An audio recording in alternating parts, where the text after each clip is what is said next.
Snow lashed against the empty streets of Central Park West, blown sideways by a wind cold enough to bite through even the thickest coat. Ethan Caldwell, a billionaire known more for boardrooms than back alleys, pulled his scarf higher as he stepped away from the charity gala. He had barely gone a block when he froze, not from the weather, but from the sound of a child's voice drifting out of the darkness. A cardboard box lay half-buried in snow near a bench, shaking slightly. Then he heard it again, thin and trembling. "Please, don't let him freeze. If this moment already shocks you, stay with me because what Ethan discovered inside that box would change everything, and the story only grows more unbelievable from here." Ethan stepped forward, slowly, forcing himself to believe this wasn't real. Children didn't sleep in boxes. Not in New York, not in weather like this. But as he knelt brushing away the layer of snow, the truth hit him harder than the wind. A little girl no older than 5 curled into herself inside the collapsing cardboard. Her coat was thin, her lips purple, and her small hands clutched the edge of the box as if it were the last thing anchoring her to this world. She stared up at him with wide, glassy eyes that didn't belong on a child. "Please," she whispered, her teeth chattering uncontrollably. "Please keep him warm." "Him," Ethan echoed, scanning the shadows. She lifted her arm with effort and pointed deeper into the box. When he leaned closer, his breath caught. Another child, a baby boy only a few weeks old, was wrapped in a torn towel. His skin was pale, almost blue. No sound came from him. Not a cry, not a breath Ethan could see. Just stillness. A surge of panic shot through him. "God," he murmured, ripping off his own coat and wrapping the baby against his chest. The cold from the child's body burned like ice. Hey, buddy, stay with me." The girl tried to crawl out but stumbled, her legs too numb to hold her. Ethan caught her with one arm, pulling both children close. Snow kept falling, collecting in her hair, melting on her cheeks, like tears she was too cold to shed. "My name is Lila," she said, her voice barely audible. "He's my brother, Noah. He hasn't moved since the sky got dark." Ethan looked around for help, but the street was empty. The storm had pushed everyone indoors. He grabbed his phone, dialing 911, but the wind cut the signal to static. He tried twice more. Nothing. The nearest emergency shelter was 7 blocks away. 7 blocks through wind that felt like knives. He looked back at the children. Lila's eyelids fluttered like she was losing the battle to stay awake. The baby didn't move at all. "Lila," he said, trying to keep his voice steady. "Where's your mom?" Her lip quivered. She got so cold one night, and she didn't wake up again. "A man said he'd come back for us, but he didn't. I tried to keep Noah warm. I did, but he's so little." Her words shook Ethan in a way no business collapse or crisis ever had. There was something raw and unfiltered in her honesty, something that pierced straight through the walls he'd built around himself. He scooped her up with his free arm, cradling the baby against his chest. "You're safe now," he said. "Both of you. I won't leave you out here another second." She gripped his shirt, a small, desperate clutch. People promise things. Then they don't come back. Ethan didn't know why, but this promise felt different, heavier. "I'm not letting go," he said. "Not tonight." He stepped into the storm, forcing his way through the wind. Halfway down the block, the snow thickened to a blinding sheet. The cold sliced through him. He felt the baby's body grow heavier in his arms, too silent. The fear that he might be too late pressed against his ribs like a weight. Then Lila's head dropped onto his shoulder. Her small voice floated out one last time before she drifted into unconsciousness. "Please don't let him die. Please." Ethan tightened his hold and pushed forward, each step a battle. The world around him blurred white. Cars crept past without seeing him. Streetlights flickered. His breathing turned ragged. Somewhere deep inside, something shifted. The man who had spent years insulating himself from the world suddenly realized he cared more fiercely than he'd cared about anything in a long time. Because this wasn't a business deal or a charity headline. This was life or death right now in his arms. And as he staggered toward the distant shelter lights, he had no idea that saving these children tonight would pull him into a story darker, deeper, and far more dangerous than he could imagine. He only knew one thing: he wouldn't let the storm claim them. Not now. Not ever. By the time Ethan reached the winter emergency shelter, his arms were trembling from the weight of the two children and from the fear that he might already be too late. The staff rushed toward him the moment he pushed through the glass doors, snow trailing behind him. A nurse grabbed Noah from his arms, shouting for warm blankets and an oxygen kit. Another knelt beside Lila, rubbing her hands to restore circulation. The room was warm, but the urgency inside it felt sharp enough to cut. Ethan stood there chest-heaving, watching strangers fight to pull the children back from the edge. He didn't know these kids, not really, but something about the sight of their tiny bodies surrounded by medical equipment twisted inside him. When Noah let out a faint, fragile cry, the nurse looked up and said, "He's still with us." That's a good sign. Ethan felt a wave of relief so strong he had to steady himself against the counter. Lila was semi-conscious, whispering answers to whatever the nurse asked. "Your name, Lila. How old are you? 5. Who's the baby? My brother."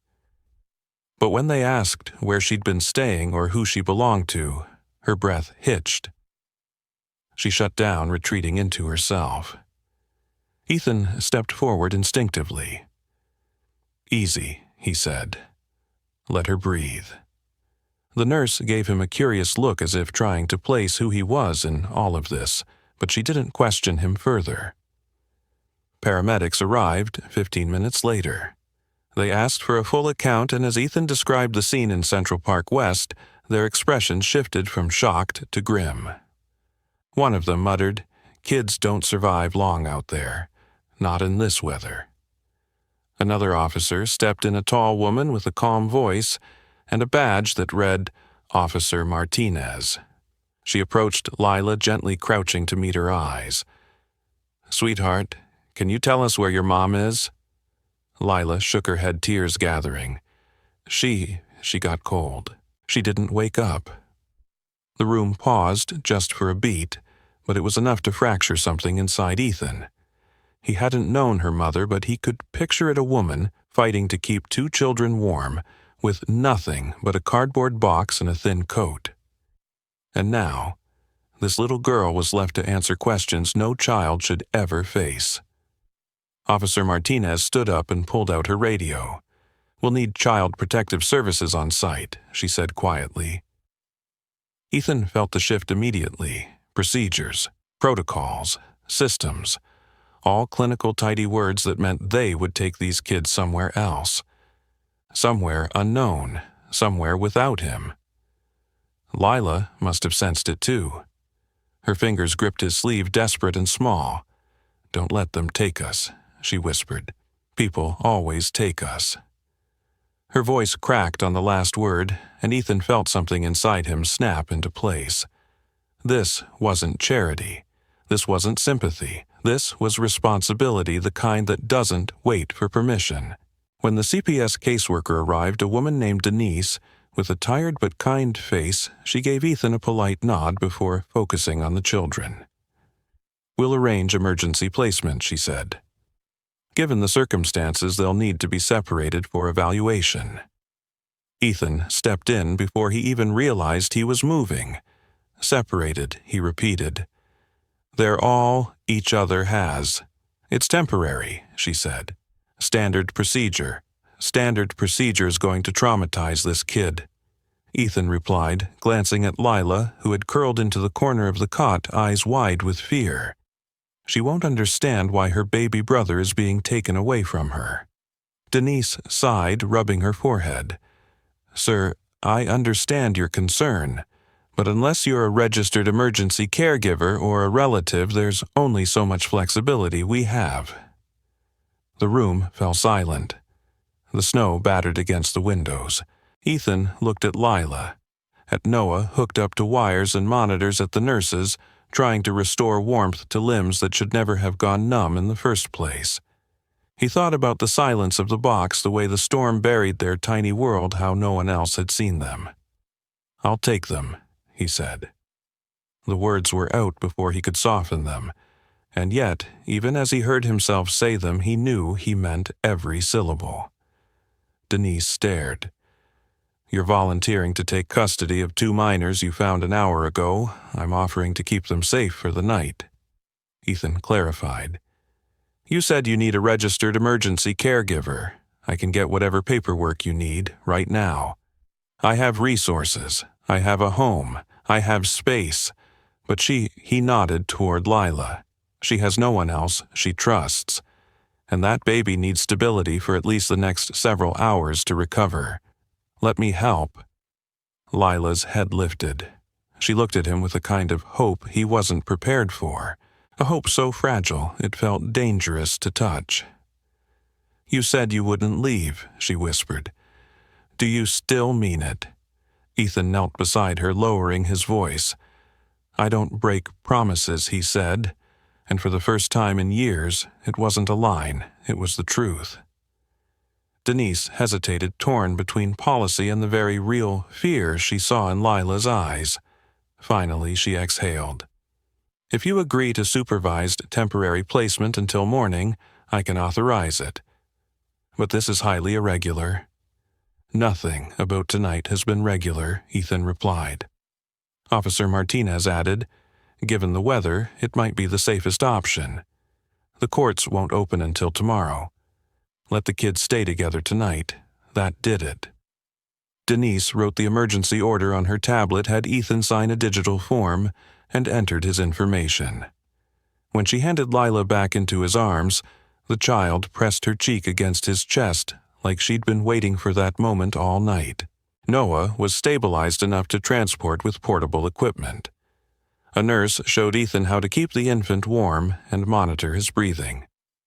The instructions felt foreign at first, but he absorbed every detail as if the baby's life depended on it, because it did.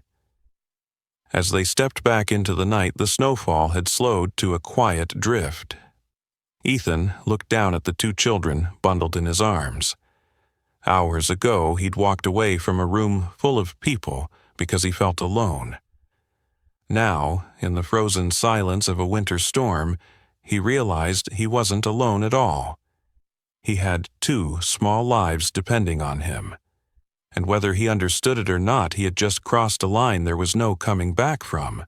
Dawn crept slowly over Manhattan, washing the snow in a pale glow, as Ethan carried the 2 children into his penthouse for the first time. The place had always felt too large, too polished, too quiet for one man. But now, with Lila leaning sleepily on his shoulder and Noah bundled against his chest, the silence felt different, less empty, more expectant. He closed the door behind them, sealing out the winter storm still raging over the city. Lila's eyes widened at the vaulted ceilings and the floor-to-ceiling windows overlooking Central Park. She didn't gasp the way most children did. Instead, she tightened her grip on his shirt as if afraid she might break something by breathing too loudly. The reaction cut deeper than if she'd cried. She had learned to stay small, unnoticed, safe. Ethan didn't want her to feel like she had to shrink inside these walls. He set Noah gently on the living room sofa, layering it with blankets until the child resembled a small cocoon. Then he turned to Lila. "You hungry?" She nodded, but didn't move, waiting for permission. He offered his hand, and when she placed her little fingers into his palm, he felt the same jolt of responsibility he'd felt the night before. Something about her trust felt both fragile and enormous. He managed scrambled eggs, toast, and oatmeal, simple warm grounding. He wasn't sure if she'd like it, but when he set the plate down, she ate slowly at first, then faster, as if her body remembered hunger before her mind did. While she ate, Ethan called in help, not assistants or executives, people who understood children. Grace, a retired pediatric nurse from Brooklyn who occasionally worked as an overnight caregiver for families in need, arrived within the hour. She stepped into the penthouse with the kind of confidence and warmth that instantly softened the room. Her gray-streaked hair was tied back neatly. Her eyes took in the scene with practiced efficiency. "Is this our Noah?" she asked, moving toward the baby. Her tone held no judgment, only purpose. "He needs rest, warmth, and routine. It's going to take time, but he looks stronger than he did last night." Ethan let out a breath he didn't know he'd been holding. "Can you stay?" he asked. "As long as they need." She studied him for a moment, reading something in his expression. "I'll help," she said. "But you're going to be part of this too. They need consistency. They've had enough strangers." He agreed without hesitation. For once, he wasn't delegating. He was stepping into something unfamiliar, uncomfortable, and strangely right. The next several hours were a blur of activity. Grace guided him as they prepared the guest rooms, turning one into a temporary nursery for Noah. Ethan fetched space heaters, bassinets, infant clothes formula, tiny socks, and things he didn't know babies needed until Grace mentioned them. He moved with urgency, not because he was overwhelmed, but because he couldn't bear the thought of either child ever feeling cold again. Lila followed him from room to room, quiet as a shadow. She watched him assemble a crib with the kind of intensity that made his chest tighten. Eventually he paused and sat beside her on the carpet. "This is for Noah," he said. "What do you think? Is it good?" "He's never had a bed," she whispered. "Not a real one." "Well," Ethan said, "then this is his first." Her shoulders relaxed just a little, and he took that as a victory. But as night fell, Lila's anxiety returned in waves. Grace noticed it first, the way the little girl stiffened every time the wind rattled against the windows, the way she flinched at footsteps in the hallway. When Ethan tucked her into the guest room, she grabbed his wrist. "Don't close the door," she said quickly. "Please." He left it open, switching on the hallway light. "I'll be right outside," he promised. She nodded, but didn't lie down. Instead, she sat with her back against the wall, arms wrapped tight around her knees. He recognized it instantly, the posture of a child who had slept sitting up for safety, not comfort. Later, when the penthouse had settled into an uneasy quiet, Grace joined him in the living room. "She's holding a lot of fear," she said gently. "Kids who've been out in the cold like that, they don't just warm up because the room does." "What do I do?" Ethan asked. "You show her she's not alone," Grace said. "You show her that this place is safe." She paused. "And you stay, even when it's inconvenient, especially then." He nodded, absorbing every word. Just after midnight, a soft cry echoed down the hallway. Ethan rushed to the guest room. Lila sat upright on the bed now, shaking her eyes wet with panic. "Someone's coming," she whispered. "I heard him. No one is coming," Ethan said, kneeling beside her. "You're safe." "I'm here." She blinked, searching his face for truth. "You won't let him take Noah." "Never," he said. "No one is taking either of you." At that, she reached for him not carefully but with desperate childlike abandon and buried her face against his chest. Ethan held her as her body trembled, a small, terrified heartbeat pressed against his own. Something inside him settled with that contact, something that felt heavier than obligation. It felt like belonging. Once she fell asleep, he carried her to the middle of the bed, tucking the blankets around her. He stayed on the carpet beside her until her breathing steadied. Through the cracked doorway, he could hear Noah's soft, rhythmic breaths from the nursery. The storm outside had finally calmed, but inside the penthouse the air felt warmer than it ever had. Grace joined him again for a moment, resting a hand on his shoulder. "You're doing more than you realize," she said. "But winter isn't over yet, for them, or for you." Ethan knew she was right. Something had changed inside him, not gradually, but all at once, like stepping out of darkness into a light he hadn't expected to find. These children weren't a temporary responsibility. They were a turning point. And as he stood in the dim hallway, watching over them in the glow of a single lamp, he knew the quiet truth settling into his bones. This was no longer a night of rescue. It was the beginning of a home being built in the harshest cold, a home stitched together from fear, warmth, small victories, and the fragile trust of a little girl who had asked him not just for safety, but for a promise he intended to keep. Winter deepened over New York, like a heavy blanket settling into every crack of the city.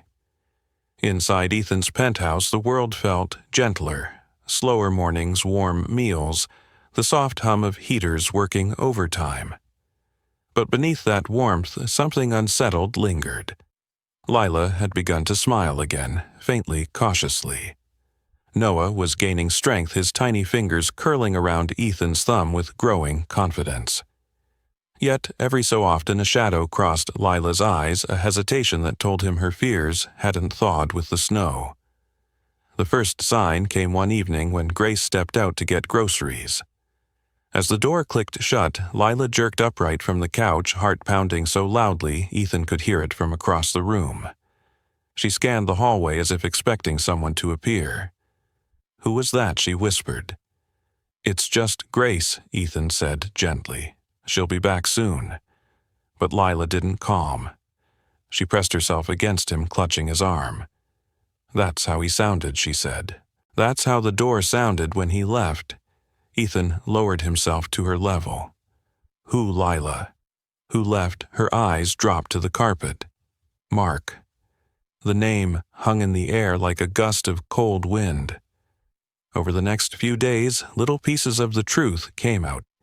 Pieces she hadn't been able to share before because her mind had been too consumed by survival. Mark Dalton.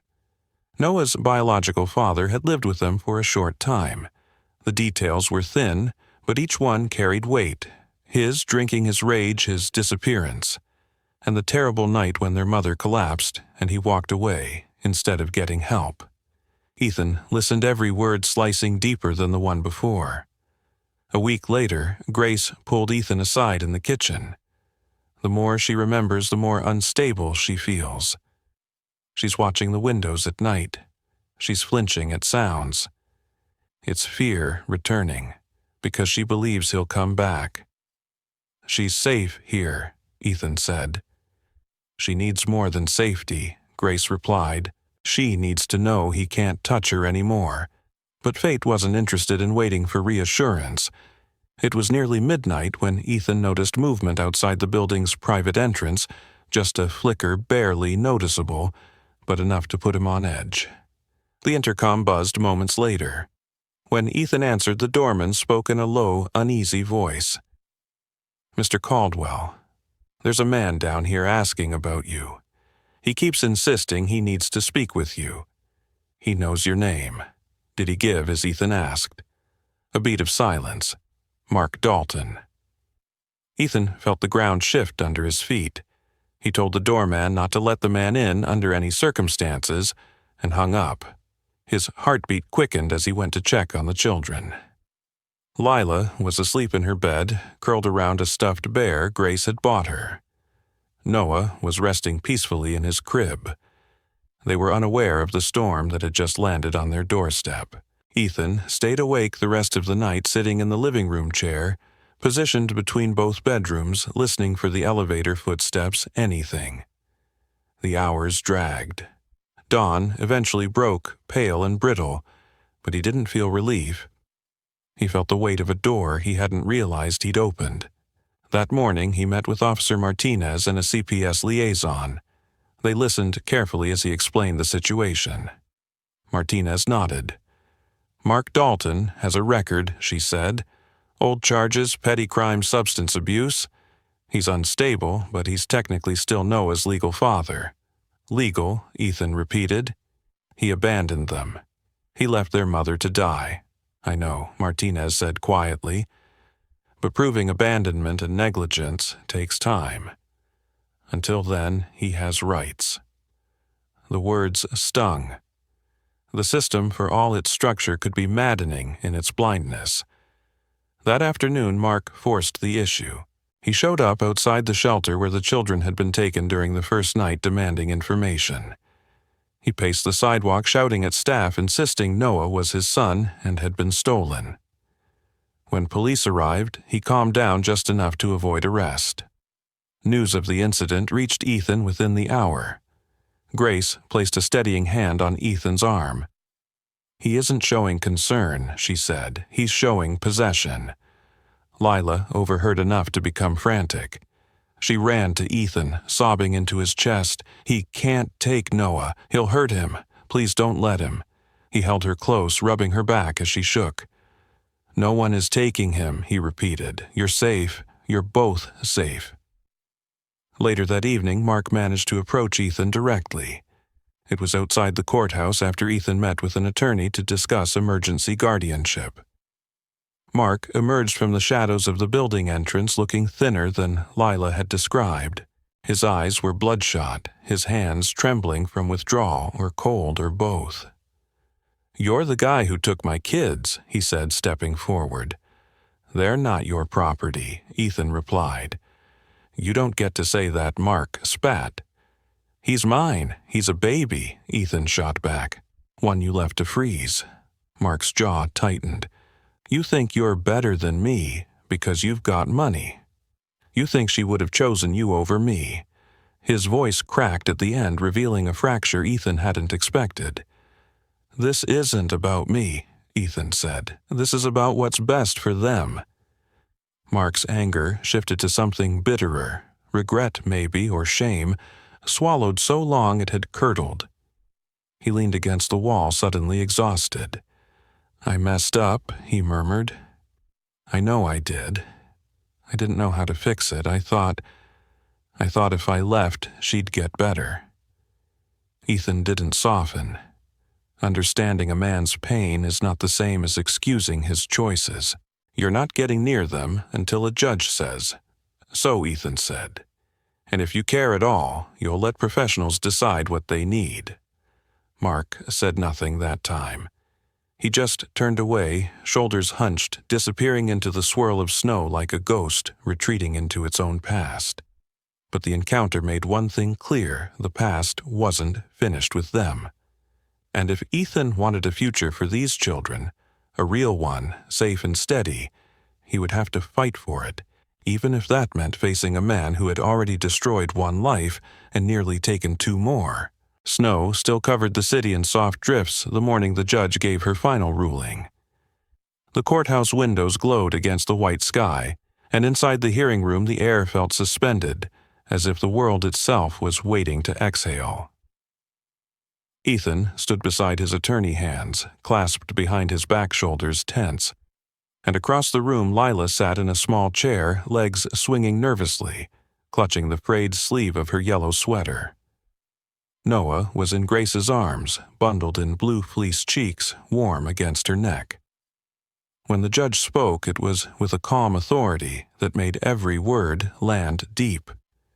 She acknowledged the complexity of the case, the tragedy surrounding the children, the instability of their past.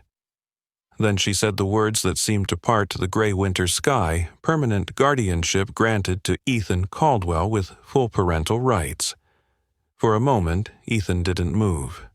Relief hit him in a slow wave. First, disbelief, then gratitude, so powerful his chest tightened. He closed his eyes, letting the weight lift from him, letting all the fear of losing them dissolve into something lighter. When he opened them again, Lila was staring at him with an expression he'd never forget: hope, trust, home. She jumped off the chair and ran to him, burying her face in his coat. "You're really ours," she whispered. "I've been yours for a long time," he said, his voice thick. Grace handed him Noah, who blinked up at him with wide, sleepy eyes. Ethan kissed the boy's forehead, feeling the faint tremble of Noah's breath against his collarbone. It felt like the beginning of something fragile, sacred, and profoundly real. When they stepped outside, snowflakes drifted lazily across the courthouse steps. Lila stuck out her tongue to catch one, giggling as it melted. It struck Ethan that this was the first carefree laugh he'd heard from her since the night he found her. He lifted her into his arms while Grace secured Noah into the car seat. On the drive home, Lila stared out the window as the city passed by, frozen parks, brick buildings dusted with snow, the quiet hum of New York during winter. "Do we get to stay in the same house forever now?" she asked suddenly. "Yes," Ethan said. "Forever sounds like a pretty good idea, and no one can take Noah," she confirmed. "No one," Ethan answered. She leaned back in her seat, finally allowing her small shoulders to relax. The soft glow of the car heater warmed her cheeks. Ethan caught her reflection in the mirror. A child who had lived through storms no one her age should ever face, now finally exhaling because the ground beneath her feet wasn't shifting anymore. Their new life began slowly, quietly, with routines that grew like roots. Morning oatmeal with cinnamon, because Lila said it tasted like happy. Evening baths, where Noah splashed everything within reach. Snowy walks through Central Park, where Lila collected twigs and pine cones, insisting each one was lucky. Ethan discovered things about himself he didn't know. Were missing the joy of brushing a child's hair. The strange comfort of folding tiny clothes the way the apartment echoed differently when filled with laughter instead of silence. He learned how to soothe Lila when nightmares returned, and how Noah's favorite lullaby wasn't really a song but just a soft hum against his ear. Grace became part of the rhythm too, arriving each morning with practical warmth, and leaving each evening with a smile that said she believed more in this family every day. They needed stability, she told Ethan once. But so did you. He didn't argue. She was right. As winter melted into late February, Ethan took the children to Bryant Park to see the last of the season's skating. Lila didn't want to try it, too slippery, too scary, but she cheered loudly for the strangers brave enough to fall and laugh about it. Noah squealed every time someone spun too fast. It felt almost ordinary, the kind of ordinary Ethan had envied in other families for years. That night, back home with hot cocoa and blankets, Lila climbed onto the couch beside Ethan. She tucked her feet under his leg and leaned gently into him. "Can we do something?" she asked in a shy voice. "Anything you want. Can we make a family picture?" Her fingers knotted around the couch fabric, a real one, like the ones people put on walls. Ethan smiled. Of course. She got up and grabbed her drawing pad, the same one she'd had since the hospital. Sitting cross-legged on the rug, she concentrated, hard tongue peeking from the corner of her mouth. She sketched 3 figures, one tall, one little with a bow in her hair, and one very tiny wrapped in a blanket. Above them, she drew a sky filled with stars and wrote in careful block letters, "Our family." Then she added something new she hadn't drawn before, a small cardboard box in the corner, covered in snow, with a single star above it. "That's where you found us," she explained softly. "And that's the star that made you see us." Ethan felt a tight ache in his chest, the kind that comes not from hurt, but from being deeply achingly moved. He lifted her drawing carefully as though it were fragile glass. "We'll frame this," he said. "It belongs on the wall." She grinned a real bright grin and leaned her head against his arm. Later, after Grace left and Noah was asleep, Ethan tucked Lila into her bed. She held his wrist before he pulled away. "Ethan, yeah. Are you really my dad now?" The way she asked it, not assuming, not demanding, just hoping, made his throat tighten. "Yes," he said. "I'm your dad. Good," she whispered. "'Cause I've been calling you that in my head for a long time." He brushed her hair back gently.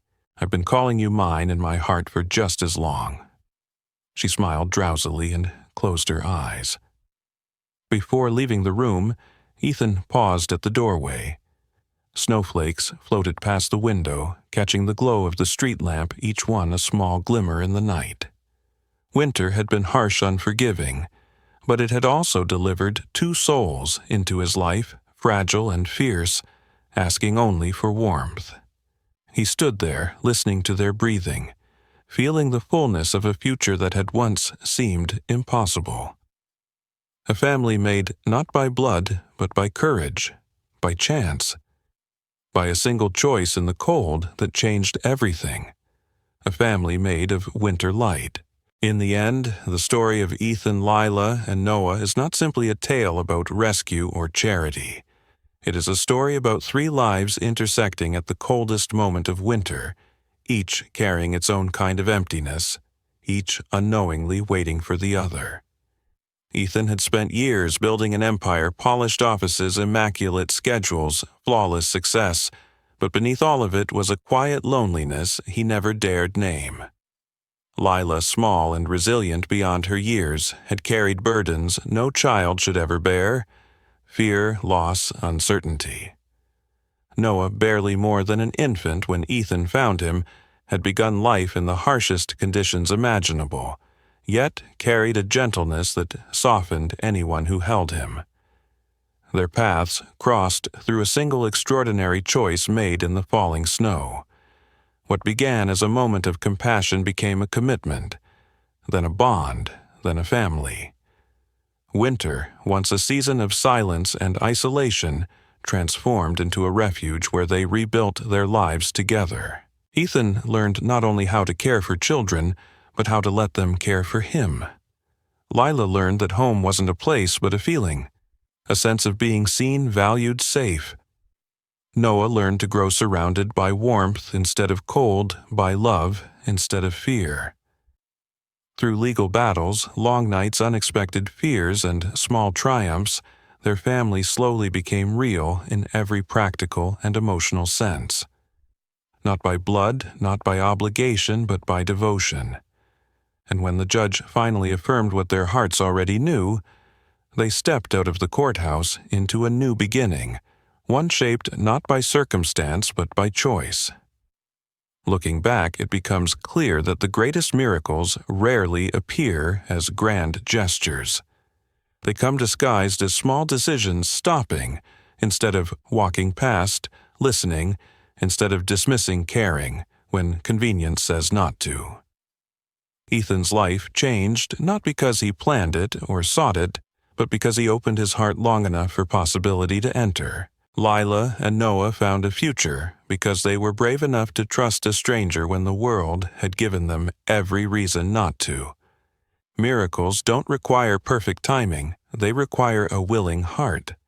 The lesson from their story is simple yet powerful. Sometimes your purpose finds you in the moments you least expect, and sometimes the greatest transformations begin with the smallest choice to do something kind. Compassion isn't just a feeling, it's an action. It is the courage to step into someone's pain, the humility to offer warmth, and the willingness to let your life be changed in the process. In our world today, busy, distracted, often divided, it's easy to walk past the cardboard boxes, the quiet pleas, the opportunities to make a difference. But Ethan reminds us that when you stop and look closer, when you choose to act, you may discover that you aren't just helping someone else. You're rediscovering parts of yourself you never knew were missing. So let this story stay with you. Let it remind you that kindness can rewrite destinies. Let it remind you that family can be created in unexpected places. Let it remind you that even in the coldest seasons of life there is warmth waiting to be shared. If this journey touched your heart, inspired you, or made you believe a little more in the power of compassion, then please take a moment to subscribe to the channel. Your support gives us the motivation to continue creating meaningful stories. Stories filled with hope. humanity, and the reminder that good still exists in the world. Thank you for being here. And remember, sometimes all it takes is a single act of kindness to change everything. If you want this type of stories, then subscribe to Golden Chapter Whispers.